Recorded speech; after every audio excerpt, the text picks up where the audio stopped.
Unpopular opinions, I think, would make the world better if we were still doing them. Number one, I think people actually need to get back used to fist fighting. Hear me out. I feel like people have gotten way too comfortable using weapons as a way to handle their problems. When if people really started doing fisticuffs again, I really feel like people would therapeutically feel a lot better. Which brings me to my next point. A lot of people need to get okay with people having feelings. Like the amount of people who do not know how to emotionally express themselves, and because of that they internalize all of it and then get so angry that they just go and lash out on somebody, and they lash out in such a way that is drastic, like, I don't know, mass shootings, killing people, like all that stuff is so drastic that there's no like in between. Like, we need to be okay with like telling people, like, I'm sad today. Like, it's okay if somebody says they're sad. Like, you're not gonna die if somebody says that they're sad.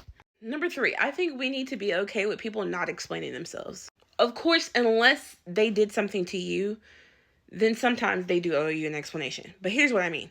Like, if you're making a decision about your life, I think people need to be okay not explaining themselves. For example, if you have one kid and people are like, oh my God, when are you going to have another kid? And you just say, I'm not. And that's it. And move on. The last thing I think that we need to like get to be okay with is like people changing their mind about anything in life. Like, people should be allowed to be able to grow and not always get canceled. I understand cancel culture is a thing, but I do think sometimes people overdo it, and that like it doesn't leave any room for people to actually grow and develop as human beings. And I think that that is leading us down a very, very dark and polarizing path, and honestly probably why we are in the place that we are today. But that is a conversation for another video. Bye.